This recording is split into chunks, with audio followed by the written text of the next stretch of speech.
Adiós ríos, adiós fontes, adiós regatos pequenos, adiós vista dos meus ollos, non sei cando nos veremos. Caminos de ida y vuelta. En los siguientes minutos vamos a hablar de migración y de televisión. La historia y el presente también en España, algo que se dio, que creíamos olvidado, pero que vuelve a estar aquí y además con fuerza por diferentes motivos. Pues bien, en la Universidad Complutense de Madrid se ha celebrado unas jornadas universitarias sobre este tema, sobre el tema de la inmigración y de la televisión en nuestro país. Nos acompaña Sonia Martín, investigadora. Bienvenida. Hola, gracias, Isabel. Y Carlos Sanz, él es profesor de Historia Contemporánea en la Universidad Complutense. Bienvenido. Hola, muchas gracias, Isabel. En estas jornadas se ha hablado de muchas cosas. Ha estado presente las migraciones españolas a distintos países, pues a lo largo, desde luego, del siglo XX, en diversas ocasiones, y también ahora. ¿Y cómo se ha tratado todo esto? Pues a través de la televisión, a través de los documentales, a través del cine. Ha habido investigadores, ha habido cineastas, ha habido profesionales del medio, de la televisión, todos contando su experiencia. Pero a mí me gustaría aquí, con motivo de estas jornadas, esto es un poco la excusa, pero encima de la mesa poner lo que es la migración, lo que ha sido y es la televisión, cómo se trata este fenómeno de España y de otros países. Primero, ¿cuáles han sido los objetivos? ¿Qué es lo que se quería hacer y qué es lo que se pretendía en estas jornadas? Sonia Martín. La idea era juntar un poco lo que son los historiadores con los profesionales de los medios que han tratado el tema de la emigración en el pasado o en la actualidad y llegar un poco a un intercambio de impresiones, de opiniones, de experiencias y de anécdotas. Y yo creo que eso lo hemos conseguido. La investigación está ahí, también las anécdotas, que supongo que serán muchísimas. Y por otro lado, el unir lo que ha sido la inmigración española, las distintas causas de la inmigración española, cómo se hizo, también los estereotipos que nos han quedado, de los que vamos a hablar también a continuación, con lo que está ocurriendo ahora mismo, que es una salida, si no masiva, podemos decir que importante, de españoles al exterior. Efectivamente, hasta hace muy pocos años los historiadores hablábamos de la emigración española como algo del pasado, como algo cuyo ciclo había concluido. España era un país moderno que recibía inmigrantes, habíamos pasado a ser algo muy diferente. De unos años a esta parte, con la nueva salida de españoles al exterior, vemos que hay un segundo o nuevo ciclo de la emigración que nos permite establecer paralelismos, comparaciones, iluminar el pasado a partir de las experiencias y de las preocupaciones del presente y darnos cuenta de que hay hechos que no se superan o que se repiten con variantes a lo largo del tiempo. Hechos, además, que creemos ahora mismo diferentes. Por ejemplo, ahora en el colectivo popular está pues que las personas que salen al exterior son personas muy formadas, que han acabado sus carreras universitarias o sus profesiones, que saben idiomas y que salen de otra manera. Eso es lo que se dice, además, con esta frase. Bueno, ahora se sale de otra manera. Pero eso no es totalmente cierto. Claro, lo primero que se aprende cuando uno se acerca a las migraciones es que las migraciones son fenómenos muy plurales, es muy complicado generalizar. Entonces, por ejemplo, en la actual emigración, aunque se piensa que se trata de jóvenes sobradamente preparados, por usar una fórmula muy extendida, realmente el colectivo más representado se trata de personas de 30, 40 años, muchos con familia, con hijos, muchos con un nivel de preparación no tan alto como se piensa, que no encuentran ya trabajo en los sectores agotados en nuestra economía como la construcción y que con una preparación a veces no suficiente se buscan la vida en otros países. Junto a ellos, por supuesto, están los jóvenes profesionales que todos conocemos.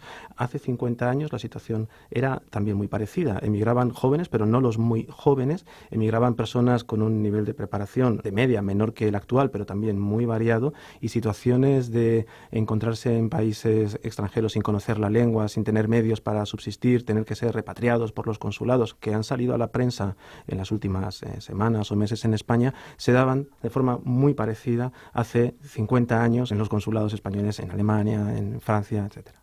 Ese mito que se tiene todavía de que en los años 60 o 70, sobre todo en los 60, se salía al exterior, pero siempre con un contrato de trabajo Siempre, a lo mejor primero iba el padre, pero porque iba contratado, en todo caso luego se llevaba a la familia, pero iba de una manera legal, podemos decir.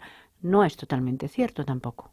No, en un 100% de los casos no lo era. Había muchas personas que emigraban sin papeles, que iban a la aventura y muchas veces con la categoría de turista, y iban sin un contrato que les permitiera pues ponerse a trabajar inmediatamente. Lo que pasa es que esos casos no estaban repertoriados en ningún sitio. Entonces, lo que queda constancia a día de hoy son todas las personas que emigraron a través del Instituto de Migración.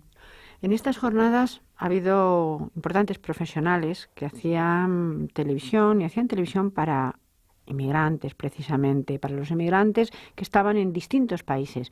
Profesionales muy conocidos, algunos, ahora daremos nombres. Aquí estaría la otra rama de estas jornadas y también de la investigación, por ejemplo, que hace Sonia, que es inmigración y televisión. Pero televisión vista desde el punto de vista de aquel profesional también que hace una serie de contenidos para entretener al español que está fuera. Sí, bueno, básicamente lo que queríamos en estas jornadas, y yo creo que lo hemos conseguido, es ver la televisión y la producción audiovisual como fuente de investigación sobre la inmigración, porque es una fuente testimonial abrumadora todo el material que se puede conseguir sobre estos programas que tú dices de la inmigración. Vamos a hablar un poco de los programas. ¿Podemos poner algún ejemplo y también algún profesional ya con nombre y apellido? Luego hablaremos también de cine y de documentales, que los ha habido interesantísimos. Pero si hablamos de televisión y hablamos de estos programas los que se puede investigar, también supongo que el tratamiento hacia el inmigrante sería uno y tendría pues una forma determinada. ¿Qué es lo que se ha contado? Bueno, los dos programas que se han abordado en estas jornadas han sido, por una parte, Telerevista, y por otra parte, Aquí España. Entonces son programas emblemáticos que ilustran lo que eran los programas para inmigrantes y que se basan en una distinción clave. Una, que estuvieran producidos por el Servicio de Programas para el Exterior de Televisión Española, es decir, por el régimen dentro de España. Ese era el caso de Aquí España. Y otro, que estuvieran producidos en las cadenas europeas, como era el caso de Telerevista, que se emitía en la televisión suiza. Es decir, que uno salía desde España y por lo tanto estamos hablando de la época del franquismo todavía, de los años 60 y principios de los 70, en los que evidentemente se quería dar una imagen determinada a través también de la televisión. ¿Cuál era esta imagen? Vamos a entrar un poco en contenido. Bueno, curiosamente, si me permitís, es curioso ver cómo los programas que estaban hechos desde España están totalmente despolitizados, o sea, no hay ninguna referencia a política. Se habla de música, se habla de cultura, se habla de turismo, se habla de atractivos de España y un poco llegar al sentimiento del emigrante, a hacerle llorar, que no olvide su patria, digamos, y acercarle un poquito a su país. Y por otro lado, los programas que se hacían en el exterior, como es el caso de Telerevista, sí que abordaban la política y eran programas muy políticos, digamos. También a través de los años hubo un cambio y estamos hablando de la primera opción de los programas que se hacían desde aquí, en el sentido de que probablemente al principio, las primeras migraciones de últimos los años 50 y 60, pues lo que se llamaba es a marcharse un poco también por la patria. Pero luego, con el boom económico, que sea entre comillas, lo que se llamaba era a regresar. Por lo tanto, también ahí habría un cambio, una deriva. Bueno, curiosamente, la época en que se producen mayores salidas numéricamente en la inmigración española son los años y el periodo en que también hay más crecimiento interior, es decir, el crecimiento económico no retenía necesariamente a la población, era compatible con una amplísima emigración. Lo que sí que era nuevo en esta emigración y en la gestión política de la misma era que se trataba de una emigración orientada al retorno, desde su misma concepción, muy diferente del ciclo migratorio que se había dirigido a América hasta los años 40 del anterior siglo. Por eso los programas tenían muchas veces la función de alimentar el vínculo emocional del inmigrante con la patria, puesto que se pensaba que antes o después regresaría. Por otra parte, interesaba también canalizar el ahorro emigrante en la forma de las remesas de divisas que eran necesarias para el desarrollo económico de España. Y en esa doble función, los programas producidos desde España por Televisión Española creemos que servían ampliamente a los dos objetivos. La música como algo importantísimo, como ese vínculo de unión, sigue siendo, ¿eh? La música importante como vínculo de muchas cosas, pero en aquel momento más también a lo mejor el deporte, se me ocurre, o algunos actos culturales que pudieran vincular el que está fuera con el que está dentro. Esto ocurría en los programas que se hacían en España, pero ¿qué pasaba, por ejemplo, en esos programas que se hacían desde Europa y para la inmigración suiza, por ejemplo? Bueno, en este tema tuvimos la suerte de contar con 3 expertos en la materia, que son unos investigadores que trabajan muy de cerca con el programa Telerevista que producía la televisión suiza. Y entonces señalaron que los temas que tratan son sobre todo cuando visitaba un político español, visitaba Suiza, por ejemplo, pues se le entrevistaba y ahí se dejaba un poco que hablara libremente. Pero también para tener un contrapunto, pues luego entrevistaban a un sindicalista o representante del sindicato o alguien contrario al régimen. También hablaban de teatro, por ejemplo, en el caso que nos contaron, pues había una entrevista a Nuria Sper, que estaba haciendo una gira por Suiza con su compañía. Había temas políticos, pero también siempre había un toque de cultura. Se daba una imagen, en todo caso, más abierta. Y si hablamos de profesionales, yo sé que han estado profesionales tan conocidos como José María Íñigo, como Gemma de Pozas o como Federico Volpini, padre. Contemos un poco. Tuvimos la suerte de contar con estos profesionales que, según ellos, forman parte del pasado de la televisión para inmigrantes, pero están muy de actualidad porque son todavía, pues muchos de ellos, profesionales en activo, como es el caso de José María Íñigo o de Gemma Jordana. Pero también estaban con nosotros, como has dicho, Federico Volpini, padre, y Manuel Sáez Pardo Toca. Federico Volpini, en calidad de director del Servicio de Programas para el Exterior, fue el que llevó a cabo todos estos programas que se emitían tanto también en canales internacionales, incluso de Estados Unidos. En el Canal 47 de Nueva York llegaron a emitirse programas sobre España. Y Manuel Sáez Pardo Toca era el realizador del programa Aquí España, era el que protagonizaba las reuniones que se llevaban a cabo con la ZDF alemana, que es donde se emitía el programa, y anualmente tenían unas reuniones con los directores de la cadena alemana y con otras cadenas europeas como italiana, portuguesa y todos los que tenían también emigrantes en el país alemán, que era un poco pues el núcleo de la diplomacia catódica de esos años, digamos. Por ejemplo, José María Íñigo, sabemos que es un profesional que ha hecho televisión para todos. Comentó que había alguna diferencia entre cuando hacía televisión para dentro de España o para fuera de España.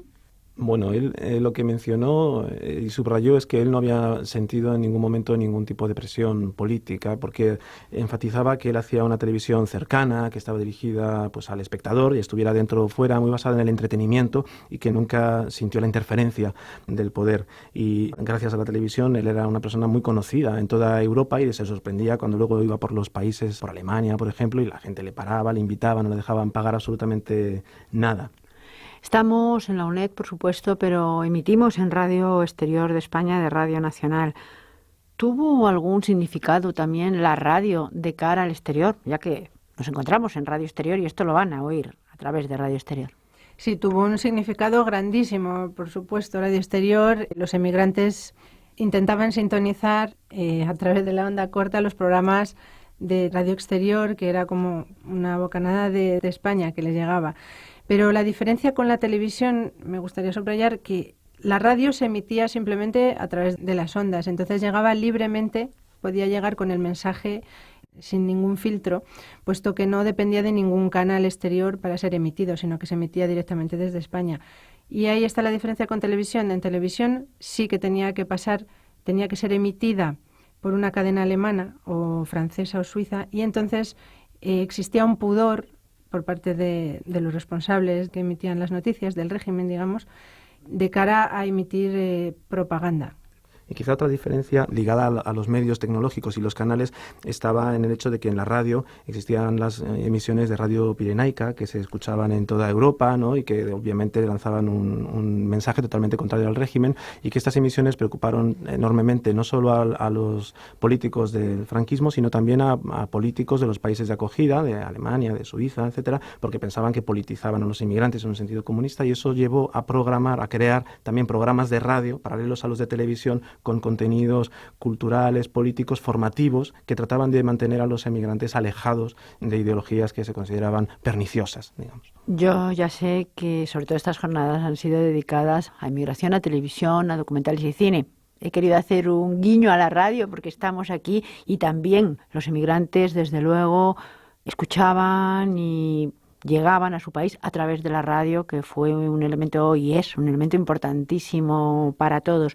Y si vamos al cine, tenemos a un director que también ha estado en otras ocasiones con nosotros, a Carlos Iglesias, un director además muy ligado a la inmigración, puesto que él mismo fue inmigrante y su película, Un franco 14 pesetas, de las que creo que va a haber una continuación, ha sido importante porque trataba la inmigración además de una manera curiosa, de una manera con la visión de un niño, y eso también es importante. Efectivamente, por una parte tuvimos la suerte de contar con Carlos Iglesias, que nos presentó su película y con el cual pudimos tener luego un debate muy ameno, muy interesante, y efectivamente Carlos Iglesias creo que ha hecho el gran servicio de traer el tema de la inmigración a la actualidad, con medios con los cuales los historiadores seguramente, por mucho que escribamos, no vamos a llegar a un público amplio. Por otra parte, querría destacar que tuvimos también al profesor Eduardo Moyano, un experto en inmigración y cine, que nos hizo un repaso sobre las producciones y la imagen de la inmigración en el cine español, que no es abrumadoramente mayoritaria, pero que tiene algunos hitos muy importantes. Pues vamos a hablar un poquito de cine. Estamos hablando de esta película, Un franco 14 pesetas, pero ha habido otras y también la visión de la inmigración de una manera diferente, pues desde cómo estaba una sirvienta en París, aquella película famosa, a otras, también más desgarradas. Sí, el caso de Españolas en París, por ejemplo, fue comentado. También una producción mucho más reciente, Las muchachas del sexto piso. Tiene muchas similitudes con la de Españolas en París, de Roberto Bodegas, porque relata pues cómo vivían esas mujeres hacinadas en la sexta planta, en habitaciones un poco infrahumanas incluso. Y es curioso ver cómo se retrata la inmigración en esa cinta también. A través del cine, como estamos comentando, se ha visto la inmigración, pero es curioso que este nuevo fenómeno que se está dando ahora mismo por traerla al momento actual, en algún momento también tendrá que ser objeto o de documentales, o del cine, o de la televisión, porque ahora mismo, ¿de qué manera? Ya sé que está Internet y que ahora mismo las comunicaciones son otras, pero está habiendo como una especie de desvinculación muchas veces del país. Ahora, curiosamente, con tantísima comunicación, parece más difícil vincularse de una manera afectiva. Simplemente cambia. Lo que me parece por una parte interesante es que esta nueva emigración ya está siendo tratada en realidad por los medios audiovisuales, por la radio y la televisión, que son los más amplios, ¿no? Y hay programas, y hay documentales, hay informativos a ese respecto. Por otra parte, la forma en que se ve televisión hoy en día ha cambiado mucho y a través de Internet. La experiencia es que muchos nuevos emigrantes o trabajadores transnacionales, o como los queramos llamar, mantienen el vínculo con una facilidad técnica que no existía en los años 50-60. Una de las cosas que hemos hablado en las jornadas es hasta qué punto la televisión estaba extendida o cuándo empieza a ser socialmente relevante en España. Y realmente es avanzados los 60 o bien entrados los 70, puesto que no todo el mundo se podía permitir un aparato. Pero hoy en día prácticamente ningún español que sale al exterior se desconecta en ningún momento y las posibilidades de seguirte alimentando de tu cultura audiovisual de origen, por decir así, son amplísimas. Y eso es algo que todavía yo creo que los sociólogos y los expertos en comunicación tienen que abordar, y detrás de ellos los historiadores. Yo no sé si se ha planteado la cuestión que voy a plantear yo a continuación. A través, por ejemplo, de la televisión hay cantidad de programas pues, en los que se nos retrata la imagen del español en el exterior. Cada comunidad autónoma tiene además casi la propia y luego una general. Pero casi siempre lo que vemos son españoles que están fuera y de alguna manera están viviendo bastante bien, tienen unas casas estupendas, han triunfado o casi triunfado, viven mejor de lo que podrían vivir en su país. Esto tampoco es totalmente la realidad. Hay mucha gente que sale, tiene que volver, o que sale y que también lo está pasando mal como lo pasaron aquellos antaño. Es decir, no todo el mundo sale y se hace con un hueco. No sé si este tema se trató. Sí, precisamente surgió en una mesa de debate que tuvimos un poco para ver el perfil que emite la televisión hoy en día sobre la inmigración, Y sí que los expertos en emigración estaban en contra de la imagen que se proyecta, porque es como una invitación a abandonar el país porque allí te va a ir mejor en el extranjero. Y es una cosa totalmente errónea. Por supuesto que hay gente que triunfa, que les va bien, pero no es una generalidad. Por supuesto que también el indiano a veces se iba y volvía rico, riquísimo. Hablaremos de un documental muy curioso ahora para finalizar, aunque este documental creo que será objeto de un programa completo, pero la realidad es que no todo el mundo, igual que antaño, no todo el mundo volvía riquísimo y podía construirse casa y ser la envidia de sus conciudadanos. Hoy tampoco. También hay gente que vuelve, pues desgraciadamente sin haber conseguido su objetivo o que viven de una manera que tampoco es esa manera perfecta y maravillosa. Sí, de hecho en esa línea se comentó la necesidad de crear un programa, un espacio en televisión que tuviera cabida la imagen real del emigrante en la actualidad, porque sí que es cierto que subrayó algún experto que los programas que retratan la inmigración española en otros países en la actualidad, por ejemplo en Suiza, la imagen que dan de los inmigrantes es muy diferente a la que puedan dar en nuestro país. Entonces es una necesidad. En el sentido de que esta imagen que dan en estos países es una imagen negativa. Más real de lo que es, porque emigrar hoy en día sigue conllevando, a pesar de las nuevas tecnologías, a pesar de lo fácil que es volver en avión de un día para otro, sí que es cierto que existe ese elemento común de desarraigo y quizá de soledad del inmigrante, aunque hoy en día pues es mucho más fácil de integrarse. Me explicaba antes el profesor Carlos Sanz con respecto a un documental. Se ha visto también la migración pues a través de los documentales. Hay uno que a mí me parece muy curioso que se llama Avión, el pueblo ausente. Avión es un pueblo que ahora nos explicará, pues gallego. Y la historia es un poco de lo que estamos hablando, que naturalmente de los que se fueron de allí, que fueron muchos, unos volvieron estupendamente riquísimos y otros pues no tan riquísimos, pero bien situados, y también hubo algunos que no regresaron porque el temor al fracaso estaba y sigue estando.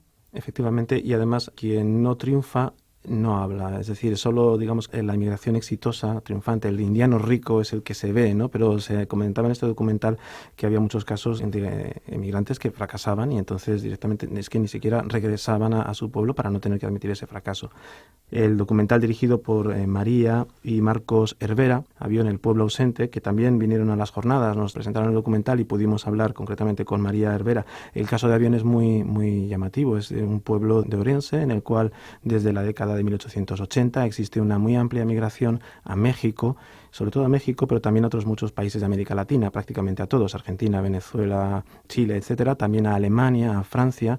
Algo que quedó destacado es que a veces los emigrantes emigran primero a un país y luego van a otro y luego a un tercero, cruzan continentes, a veces van y vuelven de España y luego tienen otra trayectoria, porque tendemos a pensar en la emigración como un camino muy lineal y en solo dos fases, ¿no? En este pueblo hay un gran porcentaje de migración exitosa, de personas que han alcanzado un alto nivel adquisitivo, especialmente en México, y que han regresado a sus pueblos, han construido pues casas lujosas o al menos mucho mejores que aquellas muchas veces humildísimas en las que habían nacido, han traído coches, ¿no?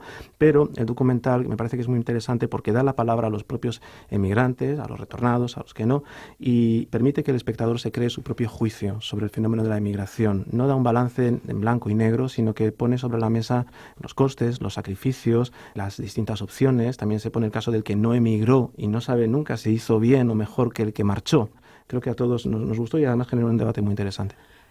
Intentaremos acercar precisamente este documental para hacer un programa sobre él y para dar voz también a los que se fueron y a los que quedaron. Para acabar, ¿qué conclusión podemos dar? La investigación tiene que seguir porque la inmigración sigue. Bueno, una de las conclusiones importantes que se han podido sacar es que no se vuelva a cometer el error que se cometió en los años 50 con esa ola de migración a Europa, en el que, a pesar de afectar a 3 millones de personas, fue un fenómeno que pasó de puntillas en los medios audiovisuales. Entonces, ojalá que se haya aprendido de ese error, de no dejar constancia de ese fenómeno, y que hoy en día surjan películas, surjan programas de televisión que dejen constancia de lo que está ocurriendo realmente. Para los historiadores, a pesar de que efectivamente la huella audiovisual de la emigración es escasa, a pesar de ello hay un filón de fuentes. Los historiadores estamos mucho más acostumbrados a trabajar con fuentes puramente impresas, letra escrita, a veces con entrevistas para la historia más contemporánea, pero no sabemos acercarnos o tenemos cierto respeto a la fuente audiovisual y es enormemente rica. También se habló, y es otra conclusión, de los problemas de la conservación. Y hay una gran preocupación por el estado de muchos de estos programas que se emitían, pero que a veces no se grababan, porque o se grababa un programa encima de otro en la misma cinta de cine o magnetofónica, y concluimos que habría que hacer un gran esfuerzo por parte de las administraciones, de los entes públicos, etcétera, por preservar este legado que es auténtico patrimonio histórico y cultural de los españoles. Esto será un siguiente paso y de él también tendremos que hablar. Muchísimas gracias a los dos. Gracias a ti, Isabel. A ti, Isabel. Caminos de ida y vuelta, un programa de la UNED con la colaboración del Centro de Migraciones y Exilios, el CEME, para Radio Exterior de España.